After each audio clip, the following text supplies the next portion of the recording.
Okay, now that we're a few minutes past the hour, let's go ahead and get started. Looks like we have a big group today. So welcome. Looks like a lot of people are hungry to learn about parsing with regular expressions. My name is Joe Miller, and I'll be your trainer today, walking you through the world of RegEx. Just to level set, what we're going to do today is we're primarily going to be working with one tool, and that's the RegEx tool. So what we assume going into this tool is that you're not a pro RegEx user. You're looking to get kick-started, and the world of RegEx is deep and vast. So what we want is to end today where you feel comfortable with all the functionalities of the RegEx tool and you're off and writing simple statements. And that's how we'll get started.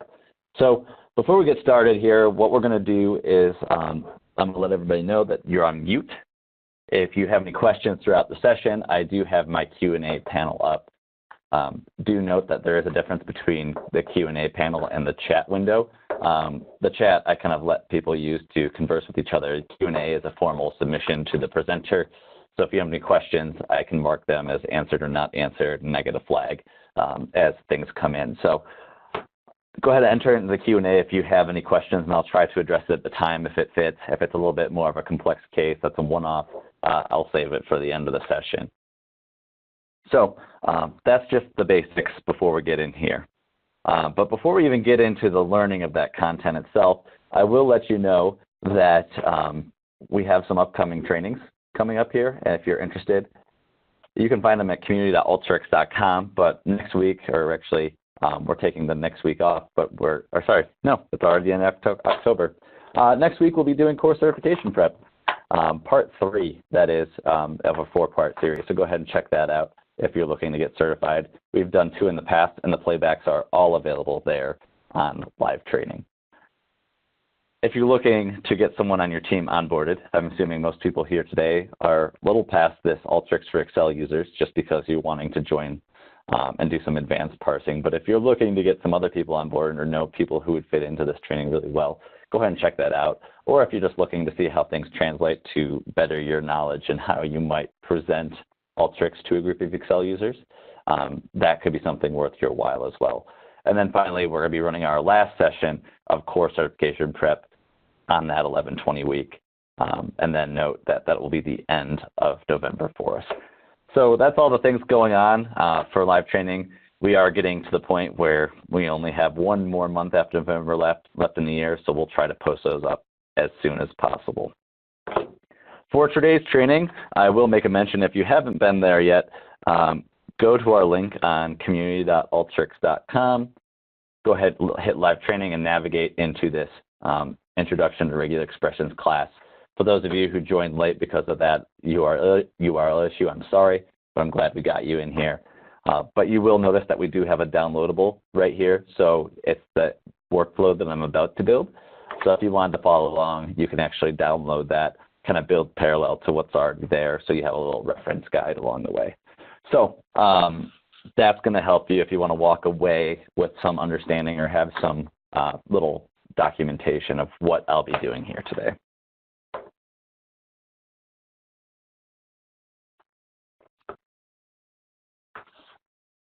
Okay, so workflow background. Why RegEx?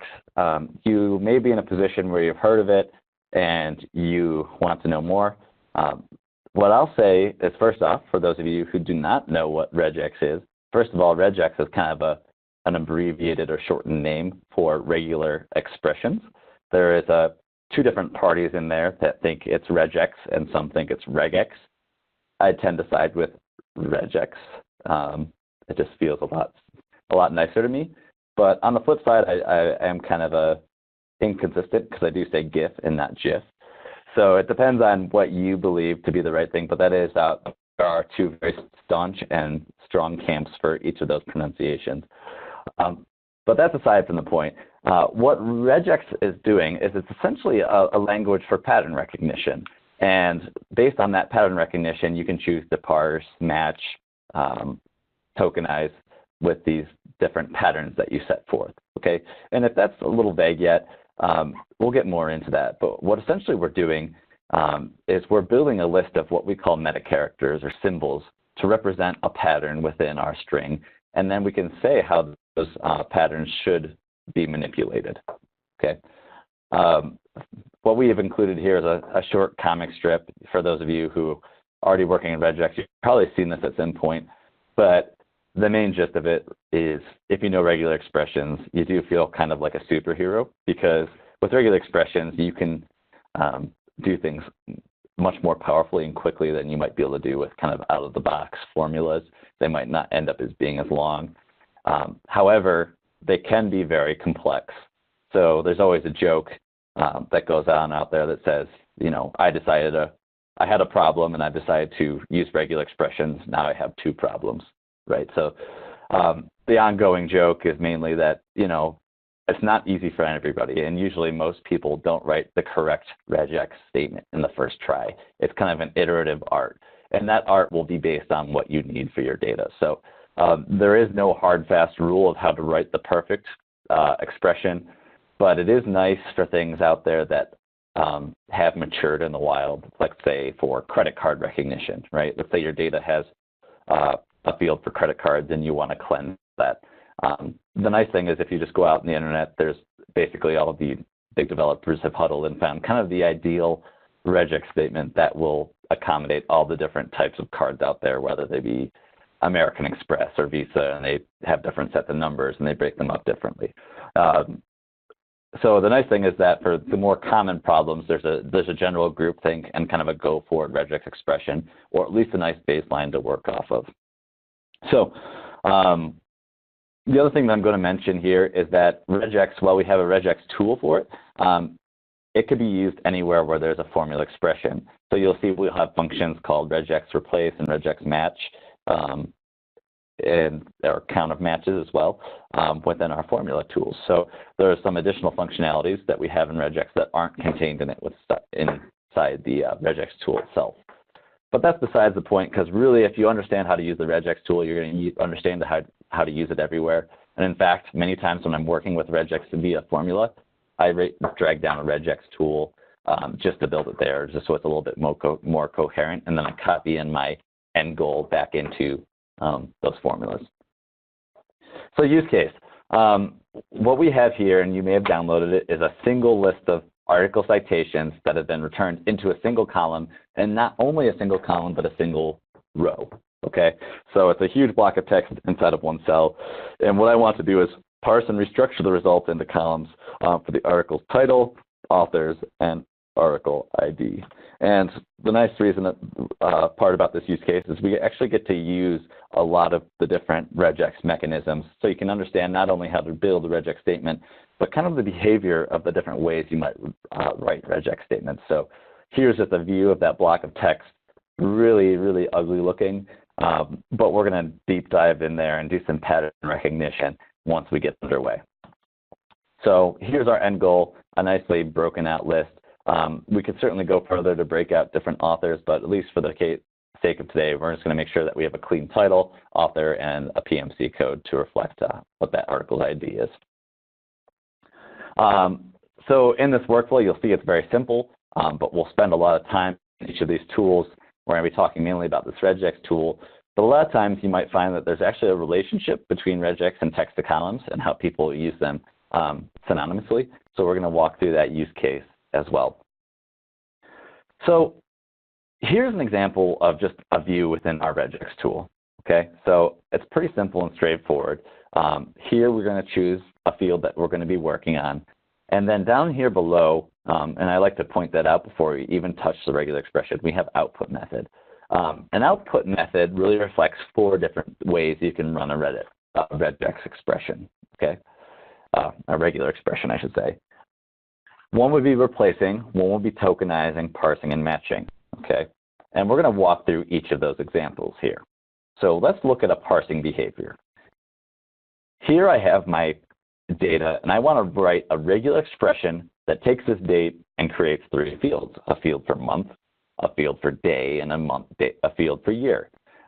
This could be used simply with a text to columns, but that's kind of beside the point for this case. We just want to show you how you might accomplish this using RegEx. And before I write any regular expression, I'm going to say this, and it's really important that people understand this, is that regular expressions, there is a science side to it, and there's also an art. So RegEx can be written two ways, and those two ways kind of live on a spectrum. It can be either very flexible and accommodate for many different scenarios, or it can be very, very strict, right? So while some expressions might work for this little piece of data, it might not work for others.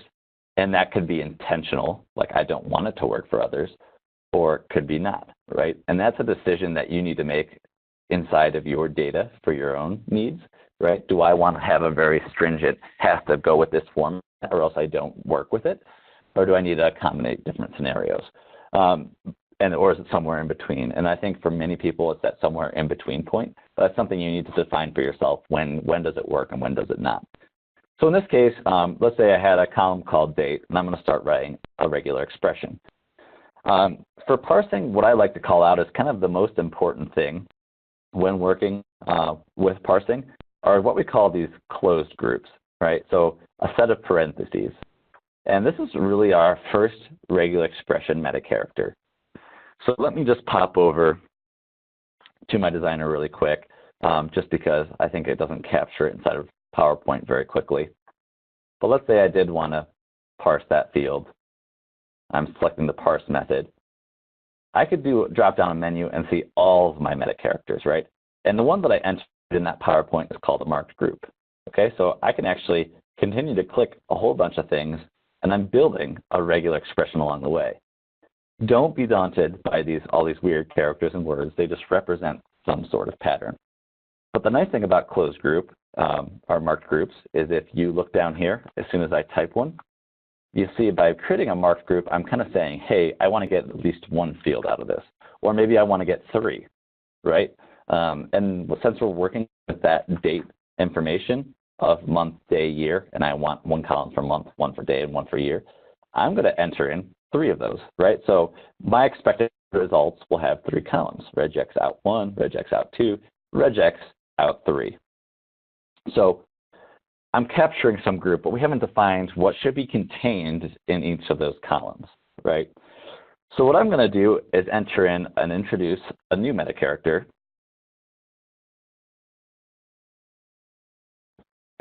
\d. Okay. So what a \d is it represents a digit, right? And if you don't know that, I like to toggle back to the designer and say, hey, look, if I look down here, I'm looking for a digit character. So in this case, you can see my date here. You can see it's made up of a couple digits. You can see I actually have some punctuation here separated by little hyphens here. So what I'm saying right off the bat is that my first field should have 2 digits in it. And what I'm doing outside of it is I'm saying each of these fields are separated by a dash, right? So you can see exactly where I'm going. The first field should have 2 digits, so it gets logged in as RegEx out 1 is capturing that 10. The second one is kind of the same information written in a different way, right? So I've not only asked for a digit, aka the digit meta character here. So you saw I had the digit, but I had that plus sign. And you see that plus sign says 1 or more. So what I'm saying is, hey, between these 2 hyphens, there can be 1 or more digits between them. So if I had 10 digits here between these 2 numbers, that could certainly capture that. If I wanted to be really strict, right, and say has to have 2 or else it's not a month, and that might make more sense for this data, then I would probably do \d, \d.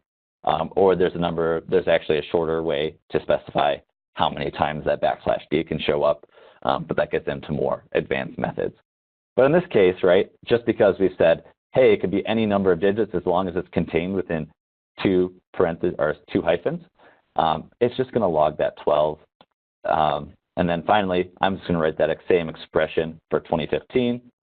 And of course, it's 1 or more. It's going to capture all 4 of them. And like I mentioned, you could have written this many different ways, right? And this might not be the most optimal way, but it's certainly, for a lot of people, the most understandable way. The one thing that I do recommend doing that I find to be a really great tip when you're working with RegEx, let's say I did have that field 2018 0202, for example, and I wanted to parse this into month, day, year, what I tell a lot of people to do is say, hey, just grab that value, drag in your regex.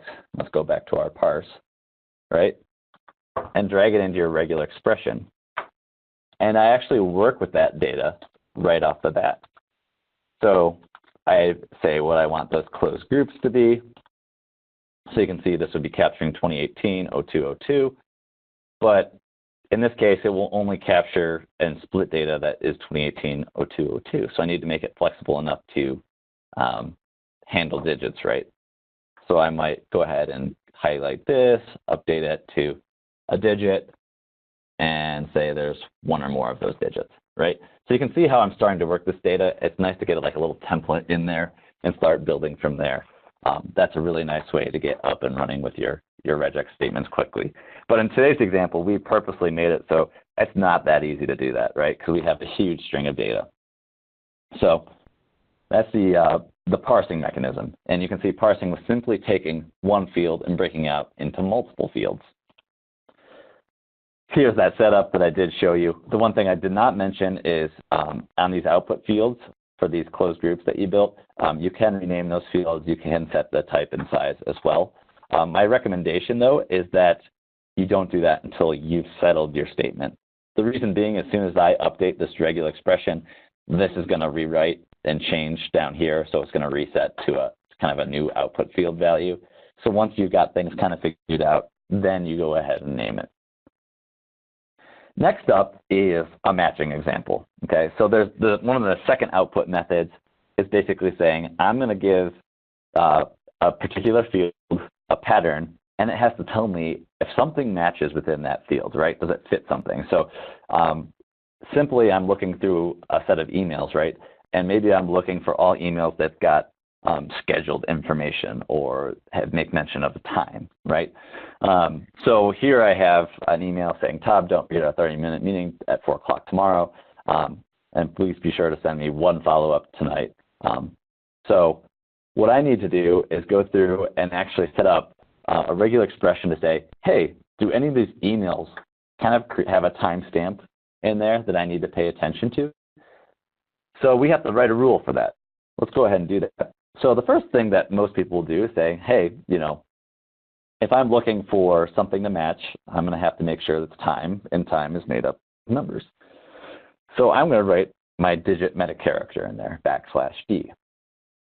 What's going to happen is that's going to work for anything that's not in a teal box here. So it sees that there's a 3, a 0, a 4, a 0, 0, and 1, right? Those are all one-digit scenarios.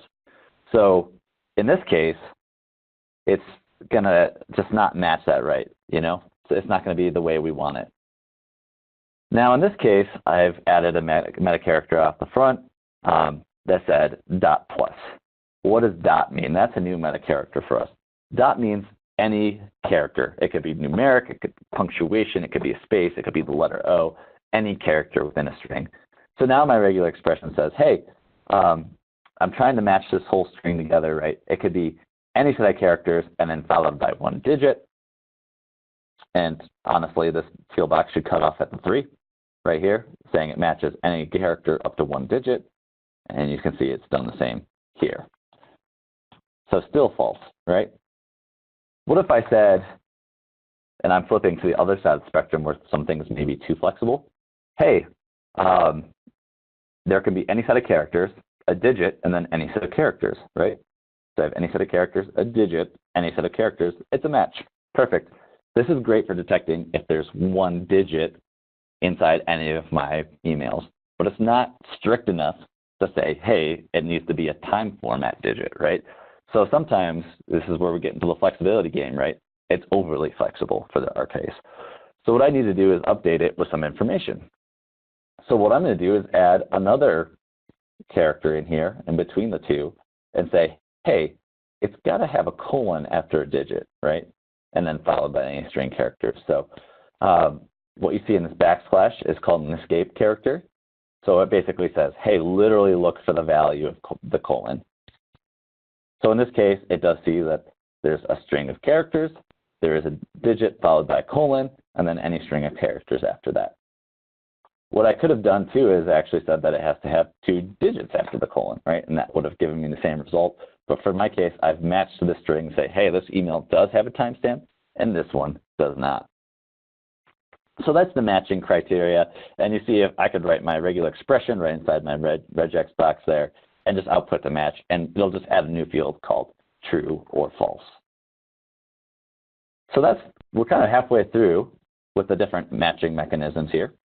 So what we're going to march on to replace, okay?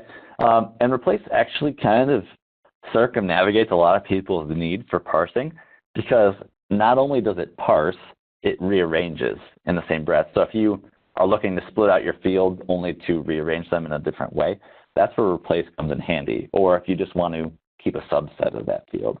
So in this case, we have that same example that I wrote earlier of my date, and you can see this one's a little different because I have a /D+, but it will be the same because it's separated by hyphens.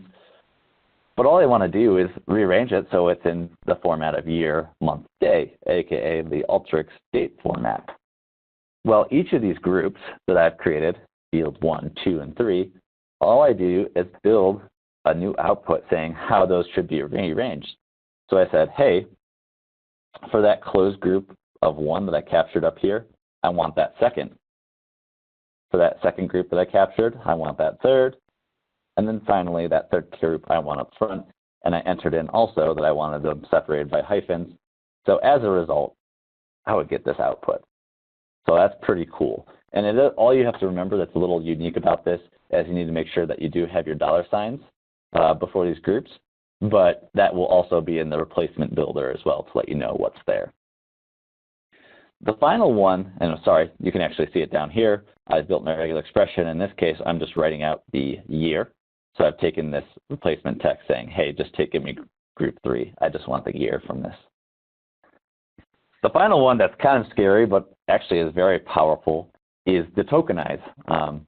And all the tokenization does is you give it a pattern recognition, and for every occurrence that it finds that pattern, it will either create a new field or create a new row. So it's very, very similar to the text to columns. Text to columns gives you a delimiter, right? So I want to separate by commas. In this case, you're saying I want to separate based on a given pattern. And it's not separate on a given pattern. It says just give me whatever matches this given pattern and output it into a new field, right? So in this case, I've specified via the tool, just like the text to columns, that I want 3 new fields. I could put 100 if I'm not sure how much I'm going to get out of it. And I'm going to do a scan across this phone's messy looking field, right? And basically what I'm asking for in my regular expression is saying, hey, phone numbers, according to my rules, are 3 digits area code, 3-digit kind of the next 3-digit piece, and then ends with 4 digits. And in here, there's a whole slew of disorganized numbers. So what I'm going to do is going to use that expression to scan through and see where it matches, right? So in this case, it actually sees, hey, there's a 3-digit number, 3-digit, 4-digit, all separated by dashes. Let's log that away, and it will capture that group down there. It will continue to proceed through the string until it finds another occurrence of it. It logs it there. And just like the text to columns, if it doesn't populate or find enough matches, it won't populate that third field. So you have to choose your fit accordingly. The thing that I always prefer is splitting to rows for Tokenize, because then it doesn't create all these null values. So that is a really popular way to use that Tokenize tool. But fear not, you're going to actually touch on many of these mechanisms here today.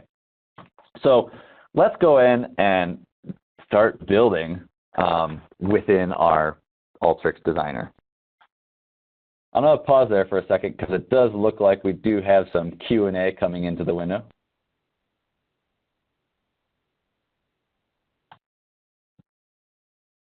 Okay, let me just answer this one question here.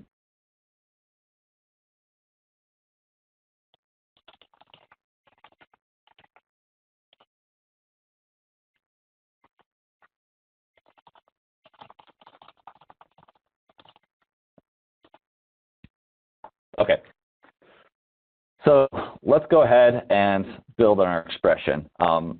And one of the biggest challenges when you approach a RegEx problem is just understanding your pattern, right? Discovering there's 100 different ways that you could dissect a problem. So in this case, when I build this workflow, it might look easier because I've already built a lot of the rules in my mind of what I expect to come out of this data or how those patterns interact with each other. So the one thing that I recommend people doing, especially when they're working with a large block of text like this inside their workflow, is to find a way to inspect all of it. And it's really hard when you're working inside the designer where you have this really truncated view within a cell. You might be expanding it. What you might not even be seeing right here is the cell viewer. So if you double click on that value, it will open this window. But even that window truncates the values inside of there. So what I recommend people do is add a browse tool to their workflow. And the browse tool will bring in all of that data for your inspection. So now that cell viewer has a nice, really big view of everything that's going in there. Okay. And the other thing that's really nice about the cell viewer is this paragraph little p here. What that will do, and if I were to zoom in here, which I don't think my zoom in software is working, but you could actually see that for every space there's a little dot. It lets you know where the invisible characters are. And that really becomes important for parsing because you can see here, oh, there's something interesting, right? I have 2 spaces here, but only 1 space here. So I could actually use places where there might be 2 spaces as a rule for parsing. It might be a good way to delimit my data. So what I'll do, just to make it easier to understand how we're working with this data here, you do not have to do this. You can just watch me here, is I'm just going to copy the selected cell here. And I always like to launch Notepad, just because as nice as it is to see it inside of Designer, I do like having a Notepad open to see what my data looks like. Okay, and my first task here is to really understand what I'm looking at and how I need to separate it. So this is a list of articles to give you background, and inside this list of articles, I've got kind of a number listing, a title here. Looks like I've got some authors, I've got some logging information, a colon, right, when it was published, and the PCM ID of that article, and then it ends, right? And it looks like right after it ends, lost my space here, sorry.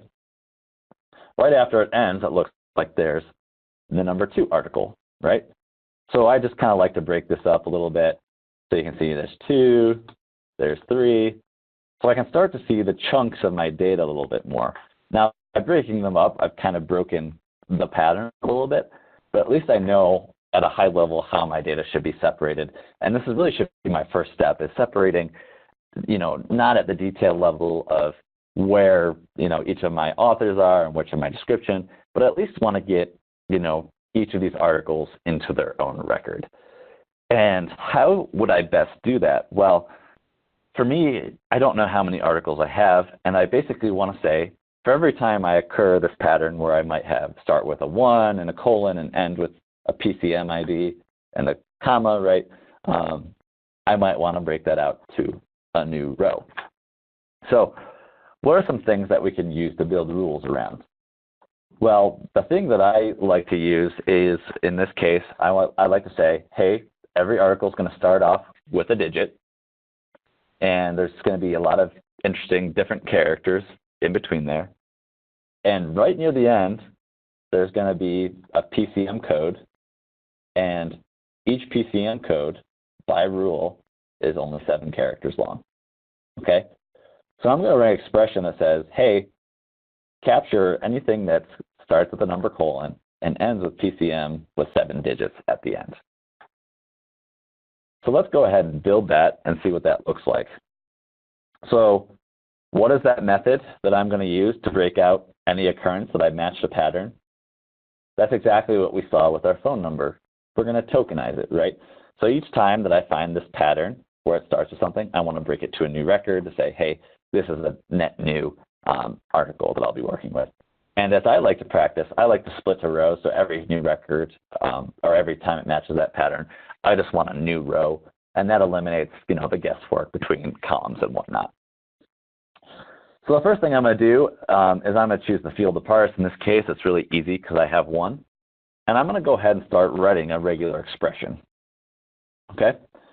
So the first thing that we noticed within our data, I'll pull this back up, is that it started with a number and a colon, right? So I'm just going to copy that into my regular expressions here and start to work with that. In this case, I'm going to make sure that colon stays there.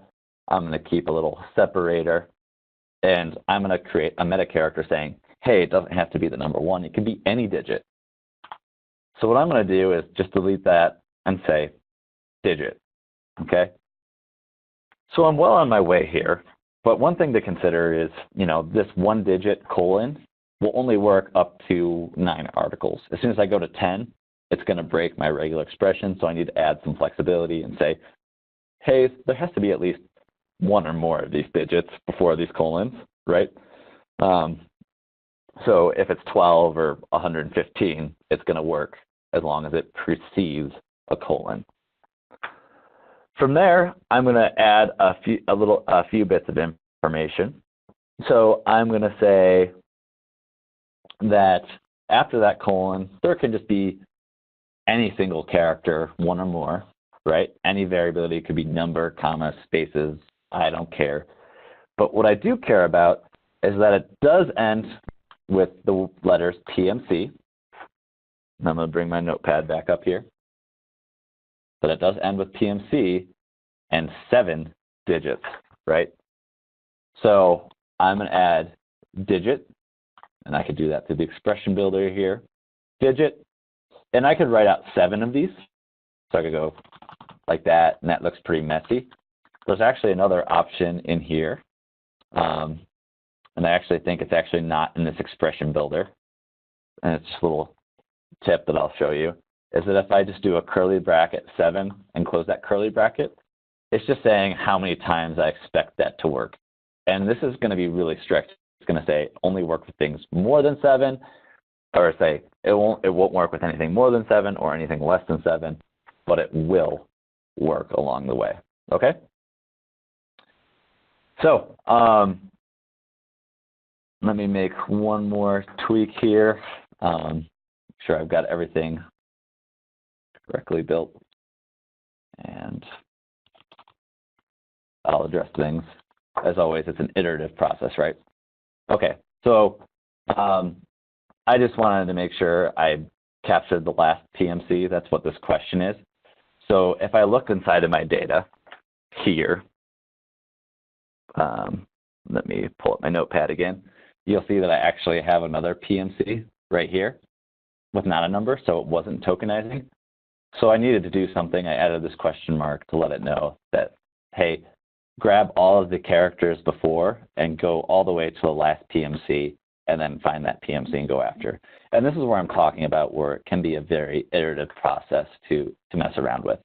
But at the very least, what you see now, I've gotten to a state where I really like my data, right? It looks cleaner. I've got the numbers in each row. If I double click into here, I could actually go to the end. Let me get to my browse so I can see all my data. And you can see it ends on the PCM ID. So I've got all of that captured nicely. Okay. I'm going to pause there and just say, sometimes working in this environment can be a little tough because you have to run a workflow to validate. One thing that if you're looking to learn more or just really want to exercise your data a little bit more is to check out some different websites. So let me find the right browser here that I had popped up before the session. And I'll show you just one of the sites called Rubular, okay? There's a lot of these different websites that you can go through, but basically what's really nice about these websites is it allows you to actively see how your regex is changing your string, right? So here I have that month, day, year, or sorry, year, month, day option. And you can see what's happening as I start typing regular expressions. So if I just write 1 digit, everything highlighted here matches that expression, right? So you can see that it's captured \D. If I put this in a captured group, you can see that it's going to match 2, 0, 1, 8, exactly what you expect, each number inside of here.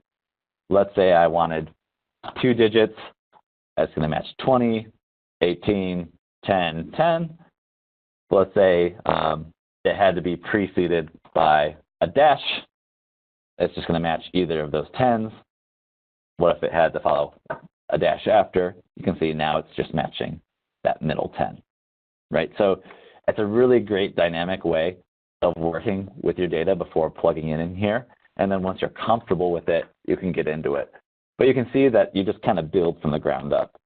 The reason that I recommend those builders is if you fail to build it correctly here, it's not very insightful into where it's going wrong. It will just show a null value. So this will at the very least show you what it's trying to look at and where it's failing at. Sometimes I'll copy things back and forth there. So that's great. Now that I have all my articles broken out into one field, I want to create 3 different fields. And those fields are going to be what my article name was, what my authors were, and then finally all the publication info. So time to go back to the text file and work on some pattern recognition. So we've got our data to a state where it looks like this. We didn't include the comma. So what I'm going to do is say, assuming that all of this is fine, I'm just going to delete, everything else. I'll do this. I'll just copy, I'll delete, and say now we're just working with each of these fields, right? So let's look at our data here. I can see that it's preceded by a number, and it looks like the title goes all the way to this comma. And then I can see a lot of information on authors, and it goes to this comma. And I can see a lot of publication info. It goes to this comma, and then I have PCM ID, right? So I want to break these all out, but you actually see, and it's very nuanced, so it might take some studying, is that every time I have what I want to create a new field, there's actually a comma, but there's no space between where it starts kind of the next field. So you can see I have comma, and then it goes directly into author names. And then if I were to go to the end of the author names, you can see I have a comma, and it directly leads into publication names, and then the same thing with PCM ID. Okay. So I'm saying, wow, okay, that's good. That's probably what I'm going to want to use to delimit on these fields. However, in the text to columns field, right, it's not that simple, because if I delimited on a comma, it would delimit on everything. So I need to find a new way to delimit my data not using a comma. Well, that's where you come into RegEx again. So what I'm going to do is I'm going to get a little clever, and I'm going to say anytime there's a comma with no space after it, I'm going to replace that comma with a pipe, right? And a pipe will be much easier to use a text to columns on. So I'm bringing another regular expression here. And in this case, we're actually going to be using that replace method. So I'm going to replace anytime there's a comma with no particular space following it, I'm going to replace that with a pipe value. So let's go ahead and build an expression that says that. So I'm going to say literal, find the comma. And what I'm going to say after that is that it's followed directly by a word character, okay? Now there is something, a meta character in here called a space character, \s, a white space character. You'd see I am not specifying it. It'd be a different story if I specified a \s and a \w. But here I'm specifying a word character, which means it can be any uppercase or lowercase letter, but there's nothing between that comma and word character, okay? Now, what I need to do is capture the things that I want to replace and not. So even though I'm removing that comma, what I'm actually going to want to do is still keep that word around, right? And I'm going to wrap that in a close group and say anytime you find this pattern of comma word, I want you to change it into pipe. And then I'm going to say first mark group, which says still retain that word directly after, right? Just put a pipe in front of it. So I'm going to run that workflow again. Let's get into inspection mode and see if it actually worked. If I scan through my workflow here, you can see, hey, look where I had that comma word. It's actually just a pipe now. That looks good. I'll keep inspecting through. Looks like it found the end of my authors. Looks like it found the end of my publication info. So a lot going on there, but I'm going to pause for a second because it looks like that a lot of people are having questions. So it looks like certainly after that \D7 that I did. So the /G7 will not capture 8-digit numbers. What should we do if we want to look for at least 7 digits, look for at least 7 digits, but cannot be longer than 7 digits? So the way I'm thinking of this is you're saying I want it to be at least 7 digits, but it could be longer. So I believe what you need to do for that, and this you have to go back to the RegEx documentation, but if you wanted at least 7, but could be more, I believe you just put a comma after that 7, and that says, hey, of these digits, look for 7, but there could be more. If you actually look for a range, I think it's 7, 10, so that could find a range of 7 digits to 10 digits. So there are a number of ways to play it, and I think if you did like comma 10, it could save any number of digits up to 10. So I think that's what it is. There are nuances between RegEx languages, but I would certainly open some documentation. And my number one go-to source, if I can get my information up, is this RegEx, regularexpressions.info. It does a really great job of giving an expression, literally walking through step by step, how is your engine going to process this, in what order, what are the behaviors that are going to be happening, right? So you can see a lot of that information there. And of course, like just simple searches is going to be a really great way of capturing it. So that's the information of why we did that. So the question mark character. So why did I do a question mark character?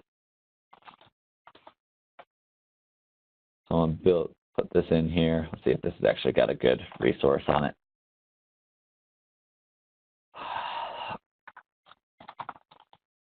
There we go. This might be worth booking along the way.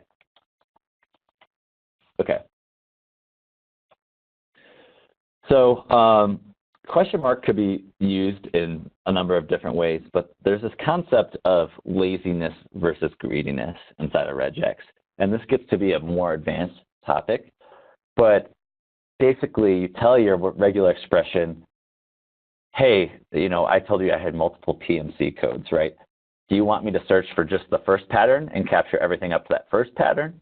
Or do you want me to skip it and look through the whole string and find the last pattern of it? And that's lazy or greedy, right? Lazy is like, hey, I won't look any further in the string. I'll just find the first time it matches and say I'll be done with it. Greedy says, hey, it's greedy on the machine compute, right? Because I'm going to look through the whole screen and make a decision when the last one is. And what I needed to add that question mark for was basically saying, hey, I need to capture as many characters as I can through the whole string before I get to my PMC. So what I said is find anything that fits in this condition before PMC. So what it really did is it scanned through and skipped that first PMC character and broke it to the last one. Okay, so now that we have pipes into our data, it makes it a little bit easier to do some text to columns works on, right? And that's how a lot of people might use these replaces, is really setting themselves up for an easy parse. So now I can go to that out column here and say, from that out column, just give me a pipe delimiter, and I'm expecting 3 columns. Can run that workflow, and you can see, bam, bam, bam, I'm all set to go. It looks like I actually need 4 in this case because I have that PMC code I actually forgot. So let me run the 4th one. And it looks like I actually have not split out to 4, so that isn't interesting. That I'll have to look at why it's not doing that here. Let's go ahead and look at our data. PMC, separated by a pipe. Oh, it looks like it didn't save my configuration. All right, there we go. Now I've got 4. Perfect, so everything's parsed out nicely. What I'm going to do here is just rename these columns to make them look a little nicer here. So let's go ahead and drag on a select tool, and I'm first going to delete that out. We don't really need that anymore. We parsed everything that we need to out of there. I'm going to name it title, authors, and TCM ID. Okay.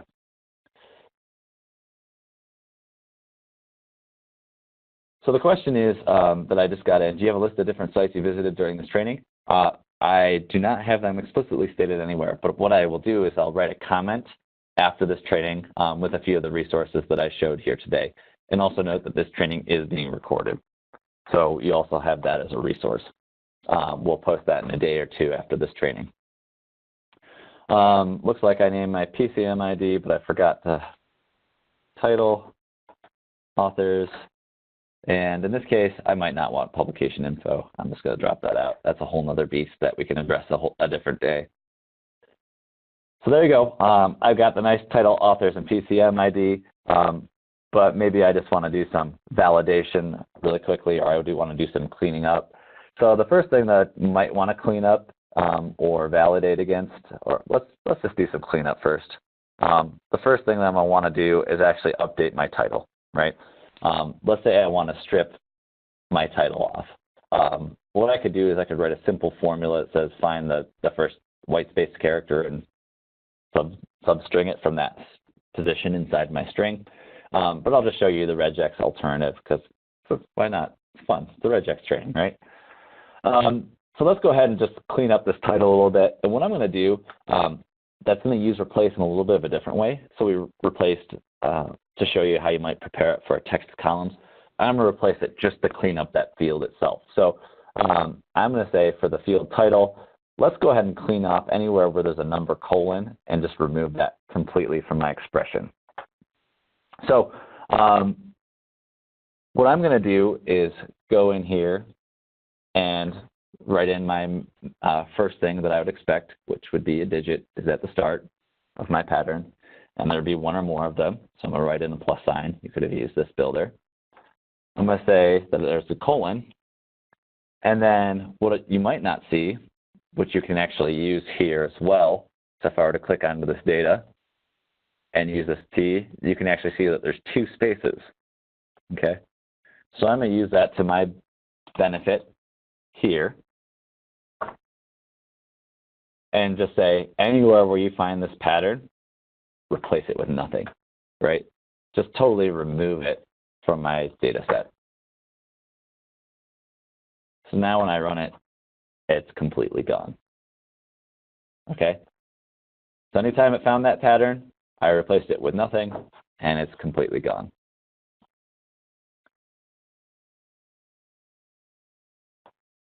Okay.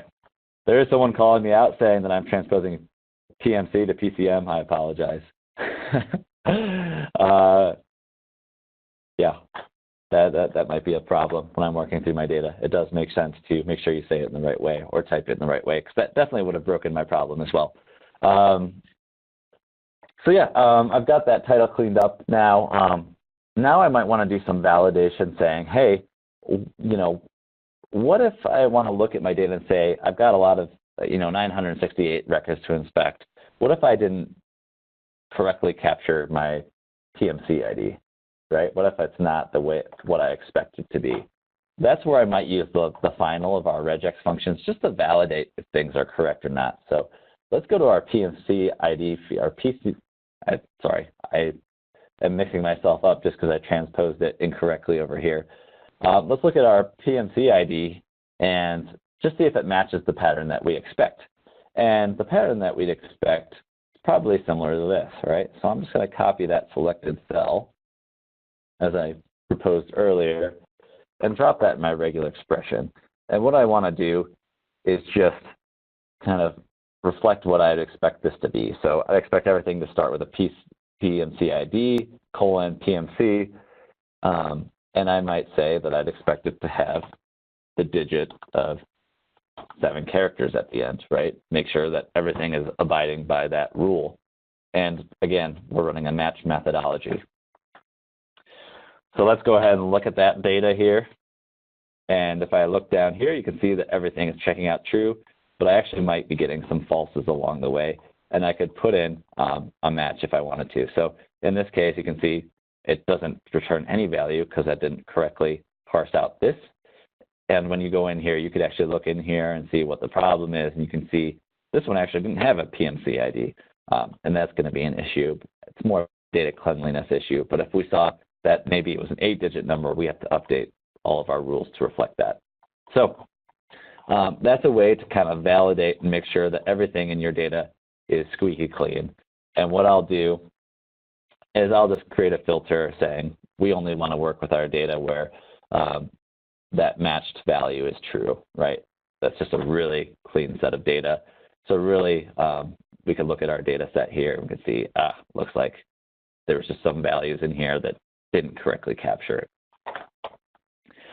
Finally, for many people, they might not want that PMC value inside of there. So I'm just going to parse out the article ID and call it a day. So I'm going to go to RegEx, write one more, and as I recommended earlier, I'm just going to copy that value out from before. Say I'm working with that PMC value and write a quick expression. So what I really want to do is for that end piece, what I want to capture as a separate field. Make sure I'm parsing.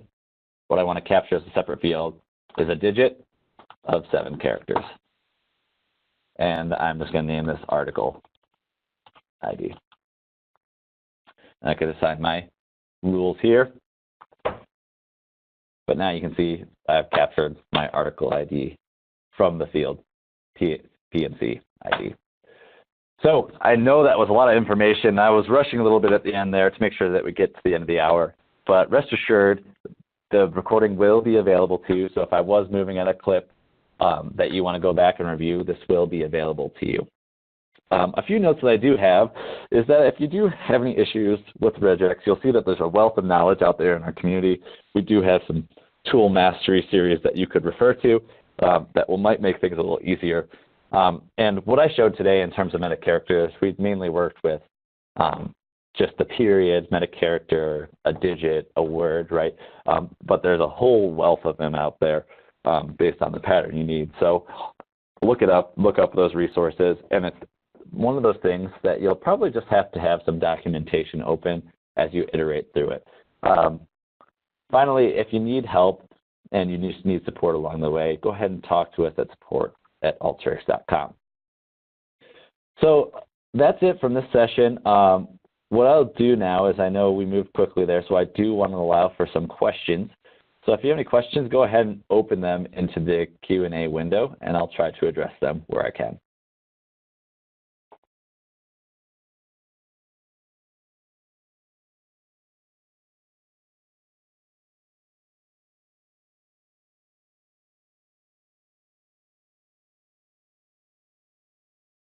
Yes, so they've got a question asking to explain the usage of the question mark again.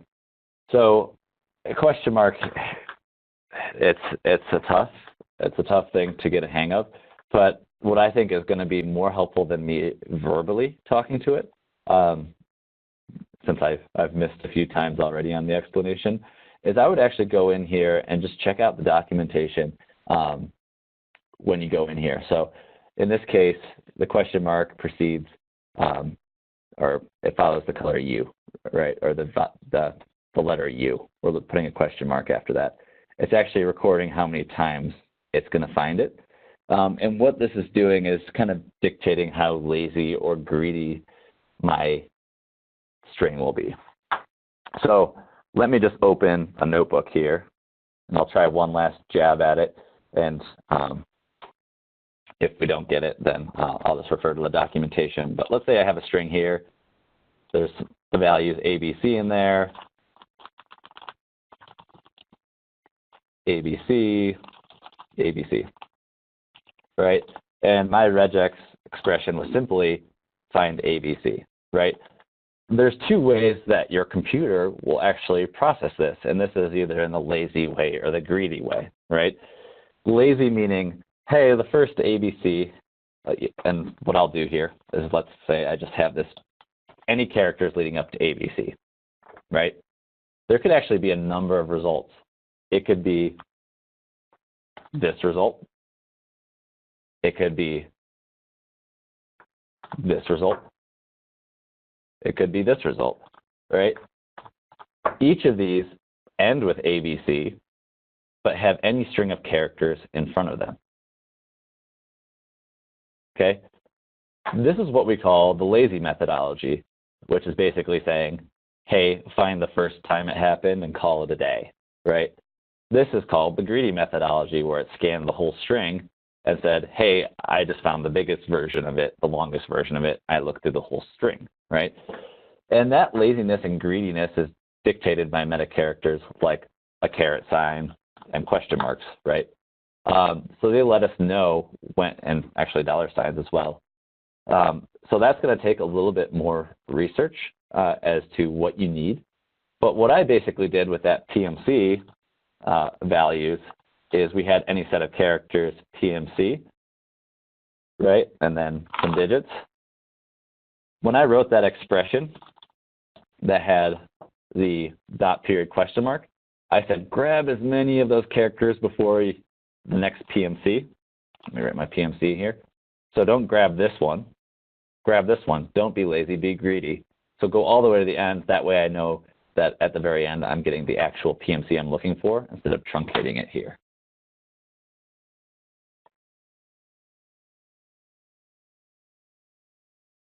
So someone's saying, is it possible to repeat the step where you are replacing the pipe $1? Sure. Let's bring that field back up into view here. All right, so where I built it was replace here. Yes. So the problem that I needed was that I had issues with how to parse my data.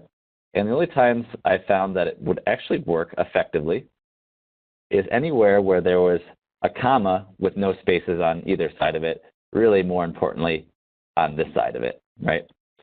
But what I needed to do is I couldn't use this text to columns to do commas, because if I did commas for that one, I'll show you that result.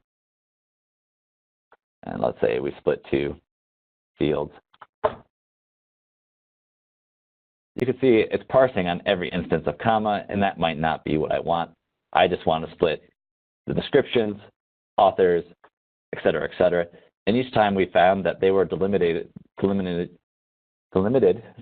an interesting way, and each of them were delimited by a comma with no space following. So what I did in my regex is to say, hey, in order to get the text columns to behave the way we want, I'm going to say anytime that there is a comma that was followed by any letter, okay, that's what this meta character means, is any letter, replace it with a pipe, okay? And what would have happened if I just removed this is it would have replaced the pipe, but what also would have happened is I actually would have lost, make sure I get my first word coming out here.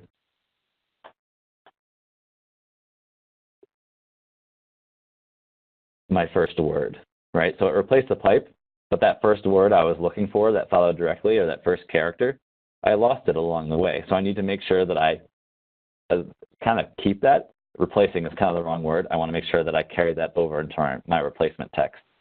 So I'm going to keep that over, and you'll see that now when I bring this back in and rerun that first mark grouped in there, it'll keep that first letter along the way. So I made sure that in this expression, I'm not replacing that word altogether, if that makes sense.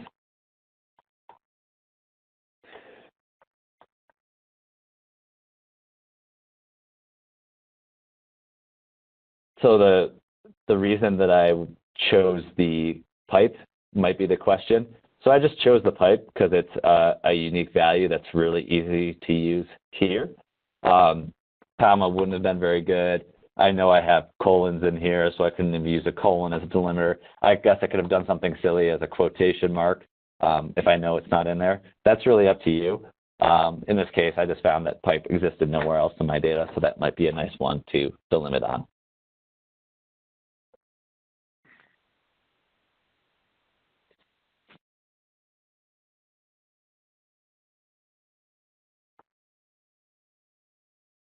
Okay, so that's all the questions that I'm getting in for now. What I'll do is after this session, I'll go on and post some of the resources that I had today.